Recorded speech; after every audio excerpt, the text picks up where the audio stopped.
নমস্কার, শিব শক্তি অ্যাস্ট্রো চ্যানেলে সকলকে স্বাগত জানাই। আশা করি সকলে আপনারা ভালো আছেন, ভালো থাকুন, সুস্থ থাকুন। আজকের ভিডিওয় আলোচনা করব কর্কট রাশি এবং লগ্নের জাতক জাতিকাদের আগামী মার্চ মাসটা কেমন কাটবে। দেখতে থাকুন আপনারা ভিডিওটা। মূলত মার্চ মাস কর্কট রাশি এবং লগ্নের জাতক জাতিকাদের ধাইয়ার যে প্রভাব সেইটা কিন্তু অনেকটা হ্রাস পাবে। বিশেষ করে কর্কট রাশি এবং লগ্নের মধ্যে অবস্থিত মূলত পুষ্যা নক্ষত্রের আন্ডারে যারা যারা জন্মেছেন, অর্থাৎ যাদের জন্ম নক্ষত্র পুষ্যা, এদের ক্ষেত্রে কিন্তু ধাইয়ার যে ইম্প্যাক্ট এটা কিন্তু অনেকটা কমবে। মূলত পুনর্বসু নক্ষত্র এবং সেই সঙ্গে 7ই মার্চের পর থেকে, বেসিক্যালি 7ই মার্চের পর থেকে অশ্লেষা নক্ষত্রের কিছুটা ভাগ্য বদল সেইটাও কিন্তু লক্ষ্য করা যাবে। যাই হোক, দেখতে থাকুন। মূলত চুলচিরা বিশ্লেষণ আমরা অবশ্যই আলোচনা করব কর্কট রাশি এবং লগ্নের জাতক জাতিকাদের মার্চ মাসের ওপরে। দেখুন, গ্রহের যে ট্রানজিট, গ্রহের বর্তমানের গোচর দেখলে, অবস্থান দেখলে অবশ্যই আমরা দেখব যে কর্কট রাশি এবং লগ্নের মূলত থার্ড হাউসে অবস্থান করছে কেতু, অষ্টম স্থানে অবস্থান করছে শনিদেব, সেই সঙ্গে রবি এবং বুধ, দশম স্থানে অবস্থান করছেন বৃহস্পতি, নবম স্থানে অবস্থান করছেন রাহু, সপ্তম স্থানে অবস্থান করছেন শুক্র এবং মঙ্গল। মূলত গ্রহের যে ট্রানজিট বা গোচর সেই অনুযায়ী আমাদের কিন্তু সিদ্ধান্তগুলোকে বা আমাদের যে প্ল্যানিং সেগুলোকে নেওয়া উচিত। মূলত এই জন্যেই উচিত কি, গ্রহের প্রতিটা ট্রানজিট আমাদের বলে দেয় যে আমাদের কোন কোন সিদ্ধান্তগুলো এই সময়ে নেওয়া উচিত। সেই সঙ্গে সঙ্গে আমাদের মূলত পরিকল্পনাগুলোকে আমরা যদি সাজাতে পারি তাহলে কিন্তু আমাদের জীবনে সমস্যা আসবে না। সুতরাং প্রতি মাসের গ্রহের গোচর অবশ্যই আপনারা দেখবেন, সেই সঙ্গে ভালো করে দেখে নেবেন যে গ্রহ কোন সময় মূলত যে গোচরের সঙ্গে সঙ্গে যে সমস্ত ইনস্ট্রাকশনগুলো আমাদেরকে দিচ্ছে সেগুলো অবশ্যই আপনারা চ্যানেলটিকে সাবস্ক্রাইব করে রাখবেন। সাবস্ক্রাইব করবেন এই জন্যেই কি, প্রত্যেকটা গোচরের সঙ্গে সঙ্গে আমি আসি আপনাদের কাছে গোচর ফল জানাতে। অবশ্যই আপনারা গোচর ফলগুলো শুনবেন, সেই সঙ্গে অবশ্যই আপনাদের সিদ্ধান্তগুলোকে, প্ল্যানিংগুলোকে সাজাবেন, সুবিধা হবে। যাই হোক, শুরু করছি কর্কট রাশি এবং লগ্নের জাতক জাতিকাদের আগামী মার্চ মাস। দেখুন, মূলত কর্কট রাশি এবং লগ্ন যে কিনা জলতত্ত্বের একটি রাশি এবং সেই সঙ্গে চর প্রকৃতির রাশি, অর্থাৎ মানিয়ে নেওয়ার একটা ক্ষমতা, জলের মতো মানিয়ে নেওয়ার একটা ক্ষমতা, সকলের সঙ্গে মানিয়ে নেওয়ার ক্ষমতা, সকলের সঙ্গে চলার ক্ষমতা, যেটা কিন্তু কর্কট রাশি এবং লগ্নের মধ্যে আছে।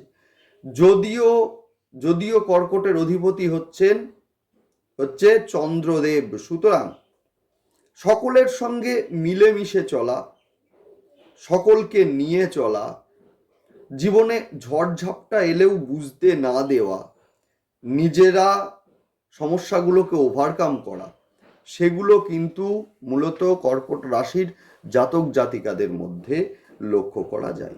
আগামী মার্চ মাস অবশ্যই ভূমি সংক্রান্ত কাজে যারা যুক্ত আছেন, বিশেষ করে ভূমি কেনা বেচা, সেই সঙ্গে শেয়ার সংক্রান্ত, অডিট, মেডিসিন, রেডিমেড পোশাক, হোটেল, রেস্টুরেন্ট, যে কোনো খাদ্য দ্রব্য, এগুলোর সঙ্গে যারা যুক্ত আছেন ভীষণ উন্নতি হবে। ঋণ প্রাপ্তির সম্ভাবনা মনে রাখবেন, বিশেষ করে গৃহ ঋণ, নতুন গৃহের সম্ভাবনা মোটামুটি মার্চের মাঝামাঝি পর্যন্ত কিন্তু থাকছেই। নতুন গৃহের সম্ভাবনা, সেই গৃহ নির্মাণের জন্য অথবা ক্রয়ের জন্য ঋণ পাওয়া, সেইটা কিন্তু এই সময়ে হবে। গাড়ি ক্রয়, এই সময়ে গাড়ি ক্রয় হবে। গাড়ি ক্রয়ের জন্য লোন চাইলে অবশ্যই এই সময় কিন্তু আপনাদের জন্য ভীষণ ভীষণ পজিটিভ। যদিও যদিও বুধ 7ই মার্চের পরে ট্রানজিট করছে মিনে। মিনে অলরেডি কিন্তু রাহু আছে, সুতরাং আপনাদের কথাই ভুল বুঝতে পারে মানুষ। সুতরাং একটা অনুরোধ করব, আপনারা বলুন কম, শুনুন বেশি। আপনাদের মুখ ফসকে কিছু বেরিয়ে যাওয়া কথার জন্য শত্রুতা সৃষ্টি হতে পারে। সুতরাং সেই দিক থেকে আপনারা সতর্ক থাকুন। মূলত এই সময়ে মোবাইল হতে পারে, ইলেকট্রনিক ডিভাইস হতে পারে, চুরি যাওয়ার সম্ভাবনা, হারানোর সম্ভাবনা এটা কিন্তু আছে। সুতরাং মনে রাখতে হবে আমাদের যে রাহু এবং বুধ আপনাদের নবম স্থানে একসঙ্গে হচ্ছে। সুতরাং আমাদের বলার ওপরে লাগাম দিতে হবে। হঠাৎ করে এমন কোনো সিদ্ধান্ত নিয়ে ফেলবেন যে সিদ্ধান্তর একটা ভুল প্রভাব সেটা কিন্তু আপনার জীবনে পড়তে পারে। সুতরাং এমন কিছু সিদ্ধান্ত নেবেন না, যে সিদ্ধান্তই আপনারা নিন না কেন অবশ্যই আপনারা কিন্তু ভেবে চিনতে নেবেন। ব্লাডের সমস্যা বা রক্তের সমস্যা, সুগার হতে পারে, থাইরয়েড হতে পারে, বাড়তে পারে। গাইনো সমস্যা মেয়েদের ক্ষেত্রে, হাড়ের সমস্যা বিশেষ করে কোমর, হাঁটু বা পা, হাড়ের সমস্যা বাড়তে পারে। নার্ভের সমস্যা, অ্যালার্জির সমস্যা বাড়তে পারে। যদিও এই সময়ে আত্মবিশ্বাস আপনাদের বাড়বে, মার্চের মাঝামাঝি পর্যন্ত যথেষ্ট থাকবে। যারা উচ্চশিক্ষার জন্য বিদেশে যাওয়ার চেষ্টা করছেন, ভীষণ ভীষণ শুভ তাদের ক্ষেত্রে এই সময়টা। যদিও উচ্চশিক্ষার ক্ষেত্রে কিছু বাধা আসবে, এলেও আপনারা সেটাকে ওভারকাম করতে পারবেন। নেক্সট আসছি কর্মপ্রাপ্তির ক্ষেত্রে। চাকুরি প্রাপ্তি নিয়ে একটা সমস্যা, সেটা কিন্তু 15 তারিখের পরে আসতে পারে বা আসার সম্ভাবনা আছে।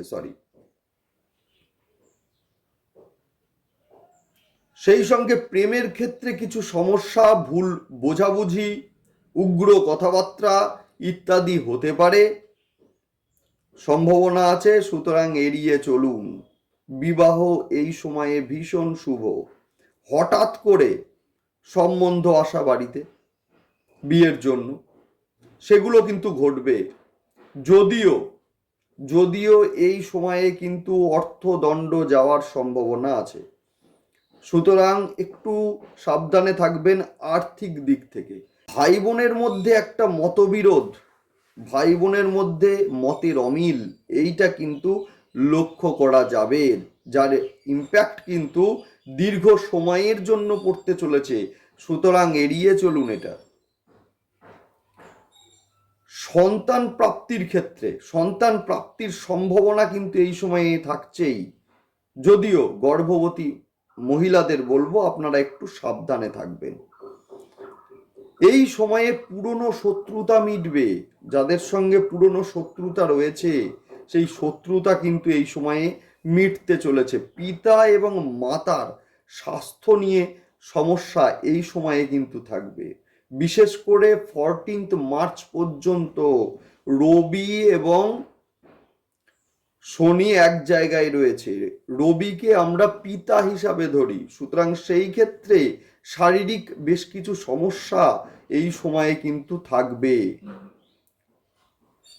যদিও 9th হাউস যেখানে রাহু আছেন, অর্থাৎ মূলত পিতার ক্ষেত্রে পুরনো রোগ নতুন করে আবার উদ্ঘাটিত হওয়ার একটা সম্ভাবনা সেটা কিন্তু থাকছেই। এই সময়ে ধর্ম, জ্যোতিষ ইত্যাদিতে আগ্রহ লক্ষ্য করা যাবে। সুতরাং একটাই কথা বলবো, এই সময়ে বিশেষ করে 7ই মার্চের পর থেকে আপনারা বলবেন কম, শুনবেন বেশি। নেক্সট আসবো পুনর্বসু নক্ষত্রে যারা যারা জন্মেছেন তাদের ক্ষেত্রে হঠাৎ করে আর্থিক একটা ক্ষতি বা অর্থদণ্ডের সম্ভাবনা এই সময়ে কিন্তু থাকছে। যদিও গৃহযোগ বা গৃহ নির্মাণের ক্ষেত্রে সফলতা এই সময়ে লক্ষ্য করা যাচ্ছে। সন্তানের স্বাস্থ্য নিয়ে কিন্তু একটু দুশ্চিন্তা আপনাদের থাকবে। যদিও পুষ্যা নক্ষত্রের জাতক জাতিকাদের উপরে ধাইয়ার যে ইম্প্যাক্ট এটা কিন্তু অনেকটা কমবে, যেহেতু শনিদেবের নিজের নক্ষত্র। যদি নেডাল চার্টে শনিদেব শত্রু গৃহগত না থাকে, নিচস্থ না থাকে, ধাইয়ার প্রভাব কিন্তু আপনাদের ওপরে তেমনভাবে পড়বে না। যদি থাকে প্রতিকার আলোচনা করছি, দেখতে থাকুন আপনারা ভিডিওটা অবশ্যই। যদিও পুষ্যা নক্ষত্রের এই সময় কিন্তু অর্থপ্রাপ্তির সম্ভাবনা থাকবে। অশ্লেষা নক্ষত্রের ক্ষেত্রে আপনার কথাই ভুল বুঝবে মানুষ। সুতরাং হঠাৎ করে বেফাস মন্তব্য করবেন না। যে কাজ করবেন একটু ভেবে করুন। আর্থিক একটা ক্ষতির সম্ভাবনা এইটা কিন্তু অশ্লেষার ক্ষেত্রে থাকছেই। সুতরাং একটু সতর্ক হন। নেক্সট আলোচনা আমি করব সেটা হচ্ছে যে প্রতিকার নিয়ে। যাদের শনিদেব নেডাল চার্টে দুস্থানগত আছেন, নিচস্থ আছেন, আমি বলবো প্রতি সোমবার এবং শনিবার রুদ্রাভিষেক অবশ্যই করবেন। সেই সঙ্গে যাদের নেডাল চার্টে মঙ্গলদেব অবশ্যই মাথায় রাখবেন আপনারা, সেটা হচ্ছে কর্কট রাশি এবং লগ্নের ক্ষেত্রে শুভ গ্রহ কিন্তু মঙ্গলদেব। সুতরাং মঙ্গল যদি নিচস্থ থাকে, দগ্ধ থাকে, অবশ্যই আপনারা মঙ্গলবার এবং শনিবার করে হনুমান চল্লিশা অবশ্যই আপনারা পাঠ করবেন।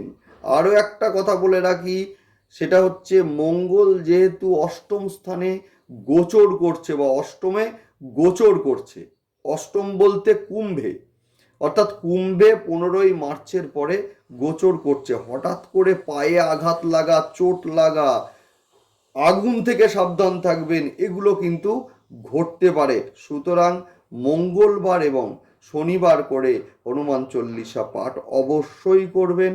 লাল জবা ফুল অর্পণ করুন, সিঁদুর অর্পণ করুন, এবং বাড়িতে যদি বগলা মায়ের ছবি থাকে হলুদ ফুল দিন, ভীষণ ভালো হবে। যাই হোক, ভালো থাকুন আপনারা, দেখতে থাকুন ভিডিওটা। সেই সঙ্গে অবশ্যই সকলকে আবারও অনুরোধ করব, সাবস্ক্রাইব করে নেবেন আপনারা চ্যানেলটি। জানাবেন আমাকে কমেন্টে কেমন লাগছে ভিডিওগুলো। নমস্কার।